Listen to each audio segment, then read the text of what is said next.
तो चलिए बिना देरी किए हुए वीडियो को शुरू करते हैं। तो चलिए वीडियो की शुरुआत करते हैं और सबसे पहले देखते हैं मिट्टी, जिसे मृदा कहा जाता है, इसकी डेफिनेशन क्या है। तो मृदा भूमि पर पाई जाने वाली दानेदार परत है जिसका निर्माण मूल रूप से चट्टानों के विखंडित होने, उनमें वनस्पति व जीवों के सड़ने गलने तथा जलवायु की क्रिया से निर्मित अम्लीय पदार्थों से लाखों वर्षों की प्रक्रिया के बाद मृदा का निर्माण होता है। जो आप पृथ्वी के धरातल पर देखते हैं दानेदार परत, वही मृदा कहलाती है और इसका निर्माण चट्टानों के टूटने फूटने और जो पेड़ पौधे होते हैं, जानवर होते हैं, इनके गलने सड़ने के बाद जो इनका अंश बचता है, इससे मिलकर मृदा का निर्माण होता है। और मिट्टी के अध्ययन के विज्ञान को मृदा विज्ञान कहते हैं। ये इंपॉर्टेंट है। हिंदी में तो आसान ही है कि इसे मृदा विज्ञान कहते हैं, पर कई बार ये इंग्लिश में पूछ लिया जाता है। तो मिट्टी के अध्ययन के विज्ञान को इंग्लिश में पेडोलॉजी कहते हैं। याद रखिएगा, क्या कहते हैं? पेडोलॉजी। तो इसे आप कैसे याद रख पाएंगे?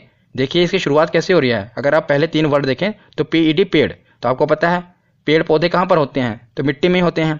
तो पेडोलॉजी के पेड़ से आप याद रख पाएंगे कि ये मृदा में ही होते हैं, जिसे पेडोलॉजी कहते हैं। तो आगे है, भारतीय कृषि अनुसंधान परिषद ने भारत की मिट्टियों को 8 वर्गों में विभाजित किया है। याद रखिएगा कि जो भारतीय कृषि अनुसंधान परिषद है, इसने भारत में पाई जाने वाली सभी प्रकार की मिट्टियों को 8 वर्गों में विभाजित किया है। तो ये सभी 8 वर्गों को हम अभी डिटेल में पढ़ेंगे। सबसे पहले हम देख लेते हैं कि ये कौन कौन से वर्ग हैं। तो सबसे पहला है कि भारत में जलोढ़ मिट्टी पाई जाती है, दूसरी है काली मिट्टी, तीसरी लाल मिट्टी, चौथी है लेटराइट मिट्टी, पांचवी है पर्वतीय मिट्टी, छठी दलदली मिट्टी, सातवीं मरुस्थलीय मिट्टी और आठवीं लवणीय मिट्टी। तो ये 8 प्रकार की मिट्टियां भारत में पाई जाती हैं। तो उसके आगे है कि भारत में सबसे ज़्यादा क्षेत्रफल पर पाई जाने वाली मिट्टियां 4 प्रकार की हैं। वैसे तो पूरे भारत में 8 प्रकार की मिट्टियां हैं, पर ये 4 प्रकार की मिट्टियां जो हैं, ये भारत में आधे से ज़्यादा क्षेत्रफल पर पाई जाती हैं और इन्हीं से एग्जाम में क्वेश्चन बनते हैं। तो इन्हें हम डिटेल में पढ़ेंगे। बाकी हम 8 प्रकार की मिट्टियों को पढ़ेंगे, पर इन चारों को डिटेल में पढ़ेंगे। तो ये जो है जलोढ़ मिट्टी, ये भारत में सबसे ज़्यादा पाई जाती है। दूसरे नंबर पर है लाल मिट्टी, मतलब जलोढ़ मिट्टी के बाद सबसे ज़्यादा लाल मिट्टी पाई जाती है। और लाल मिट्टी के बाद काली मिट्टी भारत में सबसे ज़्यादा पाई जाती है और काली मिट्टी के बाद लेटराइट मिट्टी पाई जाती है। तो ये इनका क्रम है। सबसे ज़्यादा जलोढ़ मिट्टी पाई जाती है, फिर लाल मिट्टी, फिर काली, फिर लेटराइट मिट्टी। तो उसके बाद है कि भारत की सभी मिट्टियों में मुख्यतः 3 तत्वों की कमी होती है। तो भारत में पाई जाने वाली लगभग सभी मिट्टियों में ये 3 तत्वों की कमी होती है। कौन कौन से हैं? नाइट्रोजन, फास्फोरस और ह्यूमस। ये तीनों की कमी होती है। तो नाइट्रोजन, फास्फोरस तो आपने सुना होगा। यह ह्यूमस क्या है? तो अब हम ह्यूमस देखते हैं। तो यह भूरे काले रंग का कार्बनिक पदार्थ है। पेड़ पौधों तथा जंतुओं के प्राकृतिक रूप से सड़ने गलने यानी कि विघटन के बाद जो कार्बनिक पदार्थ निर्मित होता है, उसे ह्यूमस कहते हैं। अभी हमने मृदा की डेफिनेशन देखी, उसमें हमने देखा ना कि मृदा का निर्माण कैसे होता है। तो चट्टानों के टूटने फूटने, और साथ ही साथ हमने देखा था कि जो जीव जंतु हैं और पेड़ पौधे हैं, उनके गलने सड़ने के बाद जो अंश बचता है, उसी से मृदा का निर्माण होता है। तो वही जो पेड़ पौधे तथा जंतु का जो गलने सड़ने के बाद जो अंश है, उसी को ह्यूमस कहते हैं और इसे जीवांश भी कहते हैं। याद रखिएगा। तो हमने देख लिया कि भारत की मिट्टियों में तीनों तत्वों की कमी है, नाइट्रोजन, फास्फोरस और ह्यूमस। तो सबसे पहले हम देखते हैं जलोढ़ मिट्टी। भारत में सबसे ज़्यादा पाई जाती है जलोढ़ मिट्टी, मतलब कि ये भारत के सबसे ज़्यादा क्षेत्रफल को कवर करती है। जलोढ़ मिट्टी को ही दोमट मिट्टी और कछारी मिट्टी भी कहते हैं। याद रखिएगा कि दोमट मिट्टी और कछारी मिट्टी जलोढ़ मिट्टी को ही कहते हैं। तो जलोढ़ मिट्टी होती क्या है?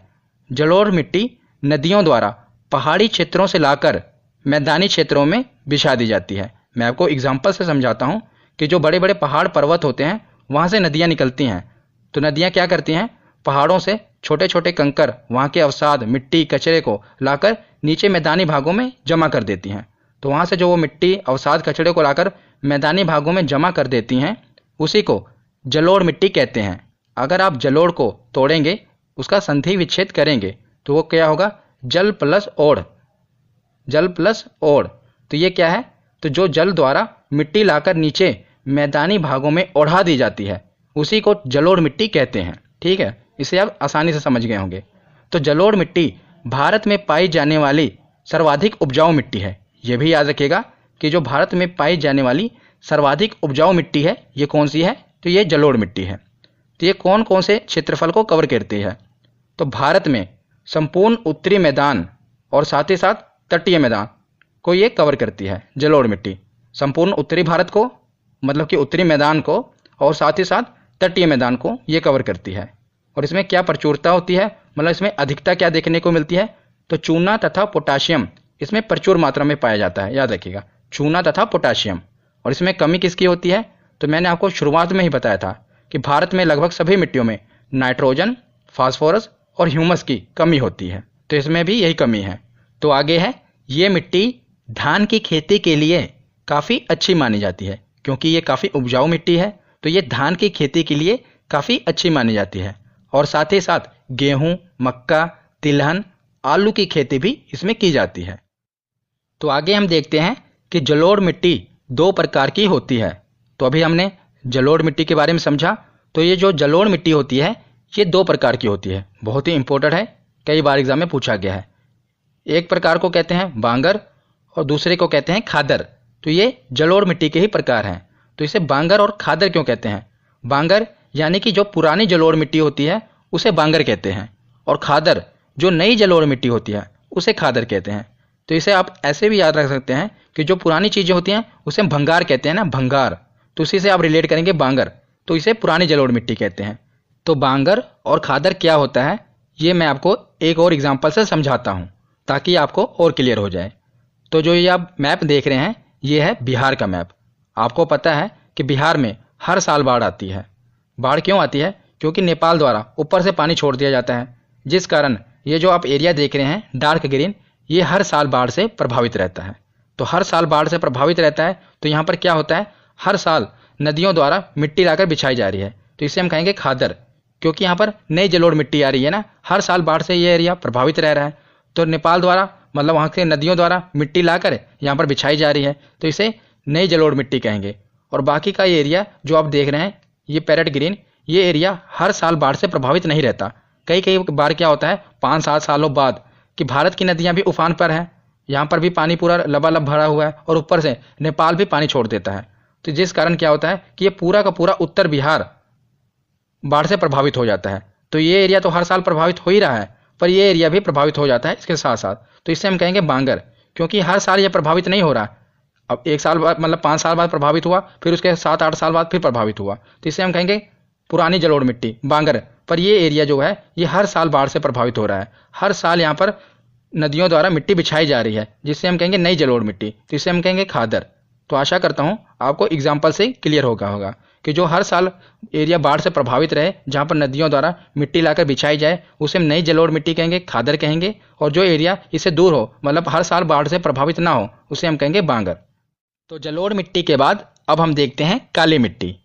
तो काली मिट्टी का निर्माण बेसाल्ट चट्टानों के टूटने फूटने से होता है। याद रखिएगा, वेरी इंपॉर्टेंट, कि जो काली मिट्टी है इसका निर्माण बेसाल्ट चट्टानों के टूटने फूटने से होता है। तो बेसाल्ट चट्टानें क्या होती हैं ये मैं आपको बताता हूँ। तो लाखों साल पहले क्या हुआ, जो ये प्रायद्वीपीय भारत है मतलब कि दक्षिण भारत है, यहाँ पर इस रीजन में ज्वालामुखी का विस्फोट हुआ। तो ज्वालामुखी का विस्फोट हुआ तो जो उसका लावा है ये पूरा इस एरिया में फैल गया, जहाँ पर आप देखते हैं काली मिट्टी पाई जाती है इस एरिया में फैल गया। तो जो ज्वालामुखी का विस्फोट हुआ उसके बाद उसमें से लावा निकला, तो वही लावा जब ठंडा हो गया, ठंडा होकर जम गया, तो उसी से बेसाल्ट चट्टानें बन गई। तो लावा जब ठंडा हुआ, ठंडा होने के बाद जम गया, तो उसी से बेसाल्ट चट्टानें बनी। अब यही बेसाल्ट चट्टानें जब टूटती फूटती हैं तो उन्हीं से काली मिट्टी का निर्माण होता है। तो ज्वालामुखी के विस्फोट से बेसाल्ट चट्टानें बनी और उन्हीं बेसाल्ट चट्टानों के टूटने फूटने से काली मिट्टी का निर्माण हुआ। इसीलिए मैंने यहाँ पर बताया आपको कि बेसाल्ट चट्टानों के टूटने फूटने से काली मिट्टी का निर्माण हुआ है, ये इंपॉर्टेंट है। तो काली मिट्टी को रेगुर मिट्टी, कपास की मिट्टी और लावा मिट्टी भी कहते हैं। तो लावा मिट्टी इसे क्यों कहते हैं, क्योंकि इसका निर्माण लावा से ही हुआ है, इसीलिए इसे लावा मिट्टी भी कहते हैं। और कपास की मिट्टी क्यों कहते हैं, क्योंकि काली मिट्टी में ही कपास की खेती की जाती है, इसीलिए इसे कपास की मिट्टी कहते हैं। इस मिट्टी का काला रंग टिटेनी फेरस मैग्नेटाइट की उपस्थिति के कारण होता है। तो कई बार एग्जाम में पूछा गया है कि काली मिट्टी का रंग काला क्यों होता है, क्योंकि इसमें उपस्थित होता है टिटेनीफेरस मैग्नेटाइट। तो इसे आप याद कैसे करेंगे, इसमें वर्ड है ना मैग्नेटाइट। तो आपने देखा होगा मैग्नेट को, मैग्नेट ब्लैक कलर का होता है ना, आपने राउंड मैग्नेट को देखा होगा, ये वाला, ये ब्लैक कलर का होता है। तो इसी से आप रिलेट करेंगे, इसमें वर्ड है टिटेनीफेरस मैग्नेटाइट। मैग्नेट कौन से कलर का होता है, तो ब्लैक कलर का होता है। तो इससे आपको पता रहेगा कि काली मिट्टी में मैग्नेटाइट उपस्थित होता है, जिसके कारण इसका रंग काला होता है। ये तो ट्रिक है। उसके बाद हम देखते हैं कि काली मिट्टी किस किस क्षेत्र में फैली हुई है। तो यह है मध्य प्रदेश, गुजरात, महाराष्ट्र, उत्तरी कर्नाटक में फैली हुई है। और प्रायद्वीपीय भारत में काली मिट्टी सबसे ज़्यादा पाई जाती है। तो ये प्रायद्वीपीय भारत है ना, इसमें सबसे ज़्यादा कौन सी मिट्टी पाई जाती है, तो काली मिट्टी पाई जाती है। अगर हम बात करें कि काली मिट्टी का सबसे ज़्यादा विस्तार कहाँ देखने को मिलता है, तो ये महाराष्ट्र में देखने को मिलता है। याद रखिएगा कि काली मिट्टी का सबसे ज़्यादा विस्तार महाराष्ट्र में देखने को मिलता है। और काली मिट्टी में कपास की खेती के लिए बहुत ही उपयुक्त होती है, मतलब कि कपास की खेती काली मिट्टी में ही की जाती है। तो आगे हम देखते हैं कि काली मिट्टी को जुते हुए खेत की मिट्टी भी कहते हैं। याद रखिएगा, जो ये मैं आपको फैक्ट बता रहा हूँ ये सभी इंपॉर्टेंट हैं और एग्जाम में पूछे गए हैं। तो काली मिट्टी को जुते हुए खेत की मिट्टी भी कहते हैं। क्यों कहते हैं, इसका कारण क्या है, क्योंकि काली मिट्टी में जल सोखने की क्षमता अधिक होती है और जब इसके ऊपर धूप पड़ती है तो इसमें दरारें पड़ जाती हैं, जिस कारण इसे जुते हुए खेत की मिट्टी भी कहते हैं। तो जैसा कि आप इमेज में देख रहे हैं, ये काली मिट्टी है जिसमें क्या हुआ, दरारें पड़ गई हैं, जिस कारण ऐसा प्रतीत हो रहा है कि खेत की जुताई हुई है, पर नहीं, ये काली मिट्टी में दरारें पड़ने के कारण ये ऐसा लग रहा है कि जुते हुए खेत की मिट्टी है। तो याद रखिएगा, ये इंपॉर्टेंट है कि काली मिट्टी को ही जुते हुए खेत की मिट्टी कहते हैं। तो काली मिट्टी के बाद अब हम देखते हैं लाल मिट्टी। लाल मिट्टी प्रायद्वीपीय भारत के कम वर्षा वाले क्षेत्रों में पाई जाती है।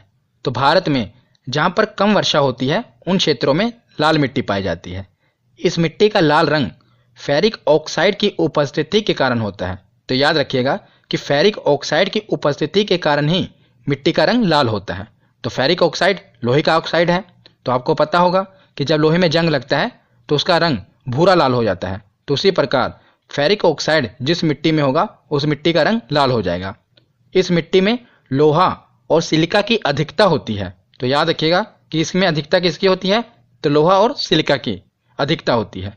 और यह मिट्टी भारत में तमिलनाडु, आंध्र प्रदेश, नागालैंड, महाराष्ट्र, कर्नाटक के कुछ भागों में पाई जाती है। पर आपको ये सभी राज्य याद नहीं रखने, आपको याद क्या रखना है कि तमिलनाडु और आंध्र प्रदेश की सबसे ज़्यादा इसका विस्तार तमिलनाडु और आंध्र प्रदेश में देखने को मिलता है। और जब भी आपसे एग्जाम में क्वेश्चन पूछा जाएगा तो तमिलनाडु और आंध्र प्रदेश ही पूछा जाएगा। तो लाल मिट्टी का सबसे ज़्यादा विस्तार तमिलनाडु और आंध्र प्रदेश में देखने को मिलता है, इस एरिया में। तो उसके बाद हम देखते हैं कि यह मिट्टी बाजरे की खेती के लिए काफ़ी उपयुक्त मानी जाती है। तो जो लाल मिट्टी होती है इसमें बाजरे की खेती के लिए ये काफ़ी उपयुक्त मानी जाती है। और जब लाल मिट्टी जल को सोख लेती है, यानी कि जलयोजित अवस्था में होती है, तब यह पीली दिखाई पड़ती है। आपने पीली मिट्टी के बारे में भी सुना होगा। तो यही लाल मिट्टी जब इसमें यह जल को पूरी तरह सोख लेती है, जलयोजित अवस्था में होती है, तो यह पीली दिखाई पड़ती है लाल मिट्टी। तो लाल मिट्टी के बाद अब हम देखते हैं लेटेराइट मिट्टी। तो यह मिट्टी उस क्षेत्र में पाई जाती है जहां पर 200 सेंटीमीटर से अधिक वर्षा हो और साथ ही साथ अत्यधिक गर्मी पड़े। मतलब कि जहां पर अत्यधिक वर्षा हो और अत्यधिक गर्मी पड़े वहां पर लेटेराइट मिट्टी पाई जाती है। और इसी लेटेराइट मिट्टी को मखरली मिट्टी भी कहते हैं। क्या कहते हैं, मखरली मिट्टी। और इस मिट्टी में लौह ऑक्साइड और एल्यूमिनियम की मात्रा भरपूर होती है।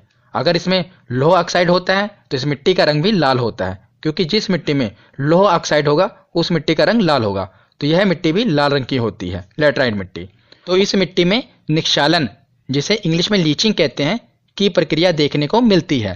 तो निक्षालन की प्रक्रिया क्या है, जैसा मैंने अभी आपको बताया कि ये मिट्टी कहाँ पर देखने को मिलेगी, जहाँ पर अत्यधिक वर्षा होगी। तो अत्यधिक वर्षा होने के कारण क्या होता है, जो मिट्टी के ऊपर पोषक तत्व होते हैं वो पानी में घुलकर बह जाते हैं। तो जिस कारण ये मिट्टी अत्यधिक उपजाऊ नहीं होती, क्योंकि इसके जो पोषक तत्व हैं वो जल में घुलकर बह जाते हैं। इसी को निक्षालन की प्रक्रिया कहते हैं। तो आशा करता हूँ आपको समझ में आई होगी।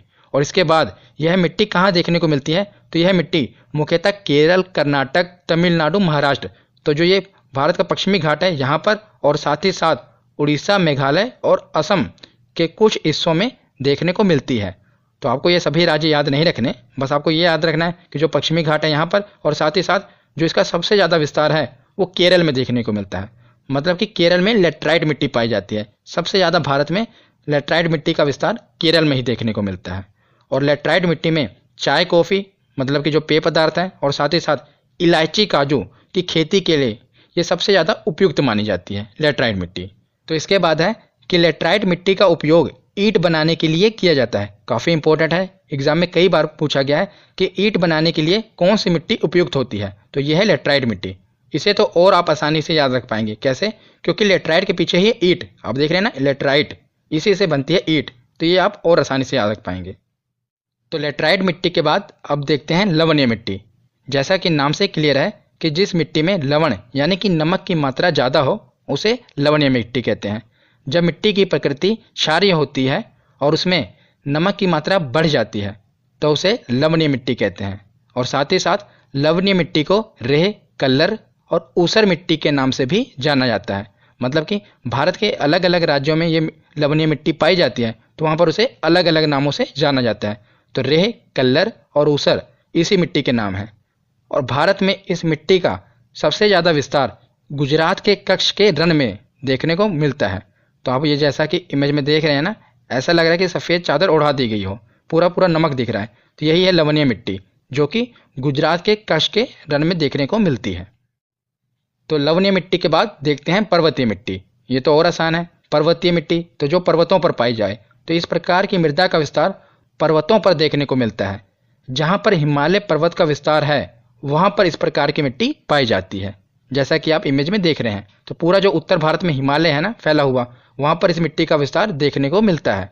तो जैसा कि जम्मू कश्मीर, लद्दाख, हिमाचल प्रदेश, उत्तराखंड, सिक्किम और अरुणाचल प्रदेश, यहाँ पर इस मिट्टी का विस्तार देखने को मिलता है। पर्वतीय ढालों पर सेब, नाशपाती, चाय की खेती की जाती है। तो आपने सुना होगा कश्मीरी सेब के बारे में, बहुत फेमस है कश्मीरी सेब। तो पर्वतीय ढालों पर ही यानी कि पर्वतीय मिट्टी पर ही सेबों की खेती की जाती है। तो हमने 6 प्रकार की मिट्टियों के बारे में पढ़ लिया। अब बची 2 प्रकार की मिट्टियाँ, इन्हें भी देख लेते हैं। तो सबसे पहले है मरुस्थलीय मिट्टी। इस प्रकार की मृदा में नमी की कमी होती है और इसका विस्तार भारत में मुख्यतः राजस्थान, गुजरात, दक्षिण पंजाब और दक्षिण हरियाणा में देखने को मिलता है। तो मुख्यतः जो मरुस्थलीय मिट्टी है इसका विस्तार राजस्थान के एरिया में देखने को मिलता है। और मरुस्थलीय भूमि होने के कारण यहाँ पर खाद्यान्न उगाना संभव नहीं है, पर मोटा अनाज जैसे कि बाजरा, ज्वार और सरसों की खेती की जाती है। तो जो मरुस्थलीय मिट्टी है इसमें मोटा अनाज उगाया जा सकता है, जैसे कि बाजरा हो गया, ज्वार हो गया। तो यह है मरुस्थलीय मिट्टी। इसके बाद देखते हैं दलदली मिट्टी। दलदली मिट्टी का विकास अत्यधिक वर्षा और वनस्पतियों के सड़ने के कारण होता है। वनस्पतियाँ यानी कि पेड़ पौधों के सड़ने के कारण और उसी के साथ अत्यधिक वर्षा हो जाए जिस कारण कीचड़ सा हो जाता है, उसी को दलदली मिट्टी कहते हैं। और दलदली मिट्टी में ह्यूमस की मात्रा अधिक होती है। मैंने आपको शुरुआत में बताया था कि भारत की अधिकतर मिट्टियों में नाइट्रोजन, फास्फोरस और ह्यूमस की कमी होती है, पर दलदली मिट्टी में ह्यूमस की मात्रा अधिक होती है। क्यों होती है? क्योंकि इसका तो निर्माण ही पेड़ पौधों के सड़ने के कारण होता है, और पेड़ पौधों के सड़ने के बाद जो अंश बचता है उसे जीवांश यानी कि ह्यूमस कहते हैं, और इसका निर्माण भी पेड़ पौधों के सड़ने के कारण हो रहा है, इसीलिए इसमें ह्यूमस की मात्रा अधिक होती है।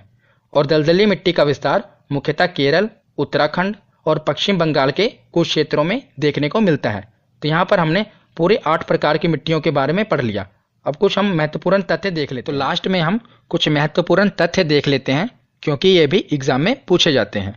उसके बाद हम प्रीवियस ईयर क्वेश्चन देखेंगे। तो जो आप ये इमेज में देख रहे हैं, ये है पीएच स्केल। इससे हम किसी भी वस्तु का पीएच मान यानी कि ये पता लगाते हैं कि वो वस्तु अम्लीय है या क्षारीय है। अगर किसी वस्तु का पीएच 7 होगा तो वो उदासीन होगी, यानी कि ना ही अम्लीय होगी और ना ही क्षारीय। अगर उसका पीएच 7 से बढ़ेगा, आगे प्लस में होगा, 8 हो, 9 हो पीएच, तो वो क्षारीय प्रकृति की होगी।